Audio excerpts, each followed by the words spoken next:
Starting a fitness business is no easy task, so we put together a series of videos to help you take your first steps. This week's episode, starting a traveling in-home fitness business with Joshua Hagg. Welcome to Naamly University Online. I'm Elias Scar.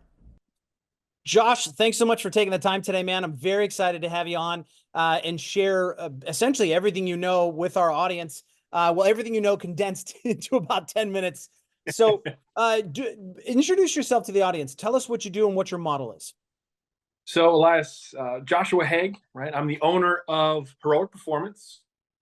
We are based out of Los Angeles. We are an elite wellness service, and we are all in home. So we consider ourselves holistic, functional performance coaches.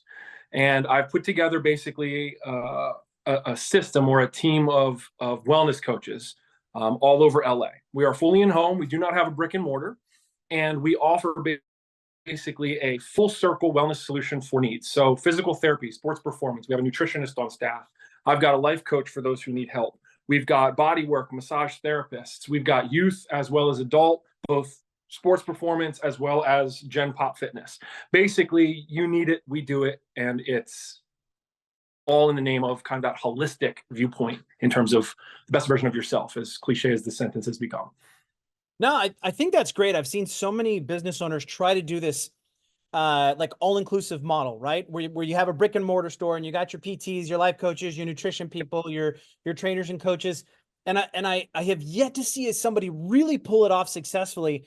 And having that answer be an in-home service is kind of like a light switch. I'm like, oh yeah, it would absolutely work that way. That makes so much more sense than trying to build like 5 little businesses inside one building. That makes so much sense. Can you give us an idea of how you got started with that? What key elements did you focus on when developing your business model, especially considering the unique logistics and challenges of providing services directly in people's homes? What's funny is I've been training for almost 13 years, and I started in home. I'm sorry, I didn't start in home. I started at a 24-hour fitness, and then moved to like a Velocity, like a sports performance center. And I saw, like you had said, the wellness solution pulled off very poorly. And then from there, I'm gonna turn my light back on. My light I think, just died. From there, basically, I had an incredible adventure where went back into pro athletics and chased a football dream. Well, then I saw the in-home kind of or on-station wellness solution done really well for all of the high-level pros, right? So I got to shadow a lot of them and see their line of thinking, their coaching, how they did it, when they were doing house calls, when they were in, a studio or in clinic. And basically, when I was finally done with my athletic career, I turned around. This is in 2018, 19, and I was like, how can I pull that off in LA, Fitness City? And there's all sorts of people who need all sorts of different coaching. And it kind of sorted itself out that I was able to provide all of these services, right? I came out here to LA to be a chef, so I did meals. I do the therapy side of things because that's kind of my niche. It's what I'm good at. I had sports performance as my background, so I've done that. And then over time, over the last probably, because the company started in 2020, and over the last 4 years, I've basically hired individual coaches that replicate part of myself. And as I take another step back and then teach somebody my way of doing things, and then realistically, I bring on somebody, they might not need the whole wellness solution. That's awesome. They get what they need. It's actually one of the reasons why Naamly has been so incredible for our services, because they can basically reach in and out to find exactly what they need. So for instance, for you, you might only need a nutritionist and a strength coach. Awesome. That's what you get. The price doesn't change. For Susie Homemaker, she might need a life coach, nutritionist, a PT once a week, and the training. Her price is her price, and that's what she's paying for. So it's really kind of like a build as you go, right? Very much a la carte. I like the idea of when you look at this from really from building a team, right? You have this very, very structured and clearly thought out system combined with this sort of freedom and autonomy of the coaches or the professionals that are actually like providing the training and providing the coaching. Did you find that that the system leans towards more coaches doing it your way and systematic approach, or that we lean a little bit more towards autonomy and doing it their way? What have you found to be most effective? If you've ever played a video game before, This is the way that I sit on interviews when I'm bringing on teams, and this is exactly what I tell them. Talk this through. I naturally, I think very high level, and I can do some incredible things with different classes that I've taken in shadows. That's awesome. Who cares? I'm not the one in the room. My goal, like a video game, is to give them the edges of the map. So their job is to stay within the edges. I'm basically shortcutting them from making a mistake or hurting a client. Everything else is fair game, and let's talk about it. Every day we talk about clients' issues. I have a check-in call at the end of each day. But then other than that, the trainers that I'm bringing on, they do an internship with me for 3 months. And then from there, it's free reign. I and my head of sales basically pick and choose who gets what in terms of clients that are going to best be successful with the trainer.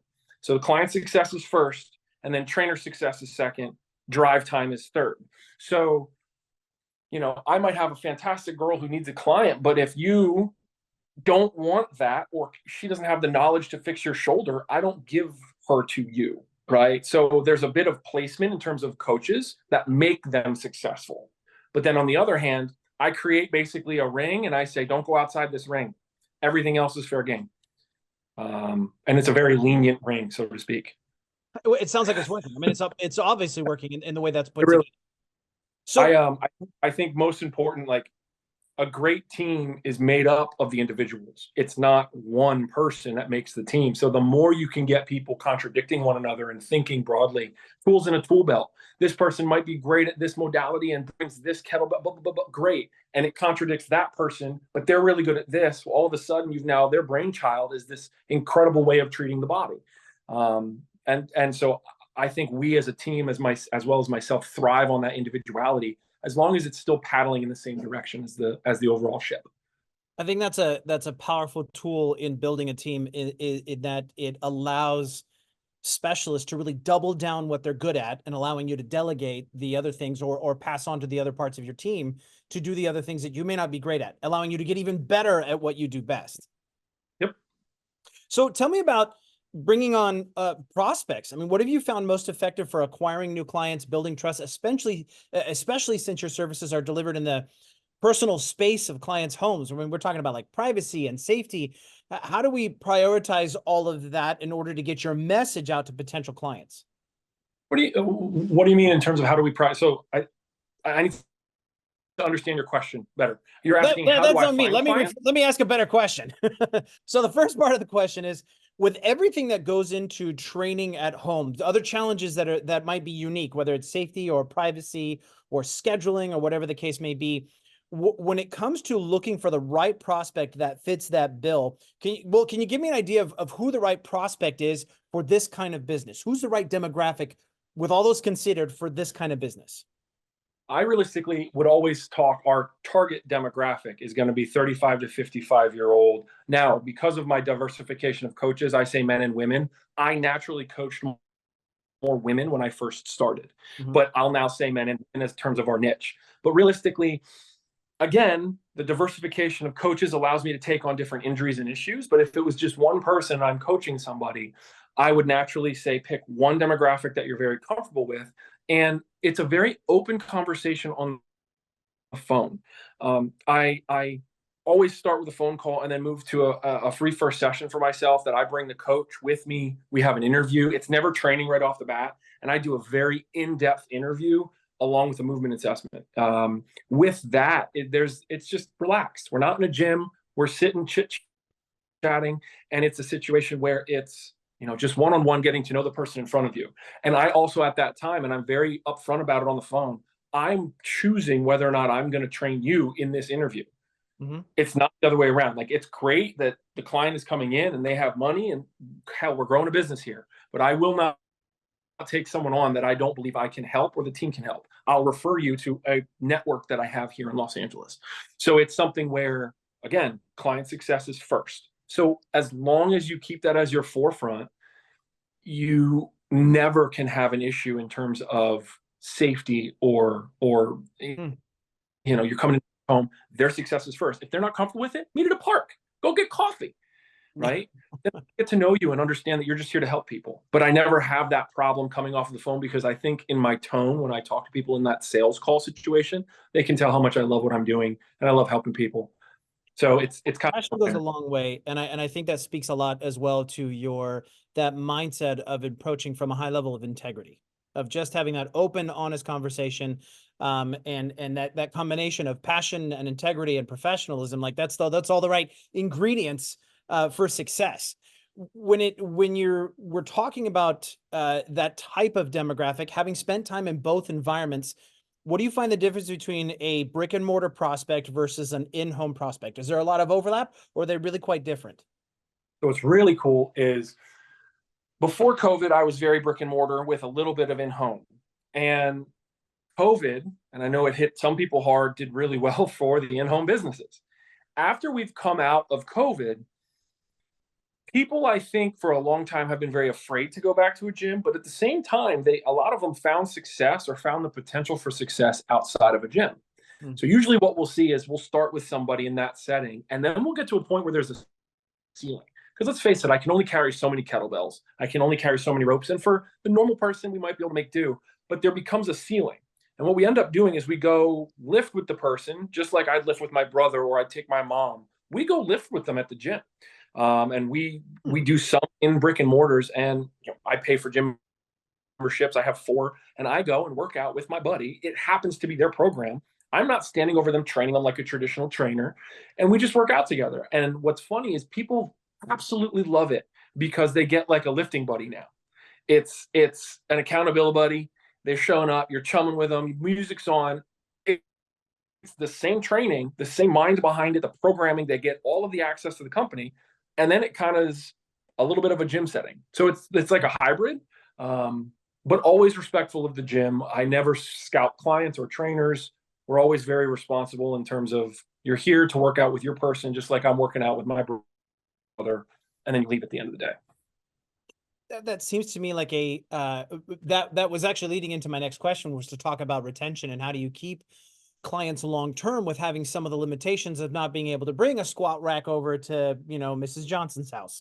But I think that answers the question of being able to really just listening overall to you speak of that ability to adapt and move with the Yep. prospect, with their goals, being able to adapt to the current situation. I think it even sounds to me like the business, really the success of your business is built around your ability to adapt to what people want, what they need.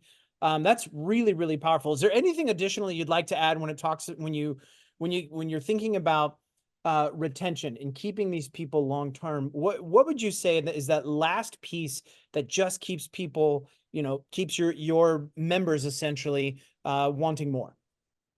I will say our when you look at CAC, cost to acquire a client, versus our attrition rate is much less. Like I sit in masterminds and different things. Our attrition rate is substantially lower than the normal in the industry. On the other hand, our cost to acquire a client is a lot higher. Mm. That being said, if you understand at a base level, we are functional coaches. I don't, except my elite athletes, no one in my company works with a barbell. I rate them completely off, right? That being said, if we've modified our training regimen, you can basically get away with no gym. And those who want to go to the gym, it's like you have said, it's an adaptation, and it's a different energy. But if our cost to acquire a client is up and our attrition is down, it's because of the personal relationship. It doesn't matter if it's the gym, it doesn't matter if it's a park, if it's their home, a living room. It's about the one-on-one connection. I walk in, I have coffee with it's bad, but I have coffee with almost every one of my clients in a normal day. And I'm sitting there with their dog in my lap, and we chit chat about the weekend, and they vent to me about this and that. That 10 minutes is more important than the entire session, no matter how many push-ups I do. And the people that I see, and it's really cool that as I've grown the team, they're all starting to get those moments as well, where it's that super interpersonal connection. Attrition is down for us because of that people don't want to leave, because you become more than just a trainer. You're part of the family. But on the other hand, it makes it really hard sometimes to do our job because you want to sit there and have coffee all the time. Yeah, I think if your struggle is, hey, we got to stay focused on our professional aspect and getting the training done, then I think you're in a good spot. I think you're in a good spot. I think the relationship building skills are some of the things that people have a real hard time with. And it sounds like your team, and even in the people you're looking for, and that ability to build that personal connection, sort of makes Yeah. the environment irrelevant. So as might as well be at their house or at the park or wherever it is that person feels comfortable training. Josh, thank you so much for your insights today, man. I really appreciate you taking the time to share with our audience. And I look forward for the next opportunity to do an interview with you, man. Can't wait to be back, Elias. Thank you very much. Thanks, buddy. Take care. My biggest takeaway from this week's interview, be so good at building relationships and what you do that it just doesn't matter where you train. If you want more videos like this and you want to see the rest of the series, don't forget to subscribe, share, and smash that bell for alerts. We'll see you next week.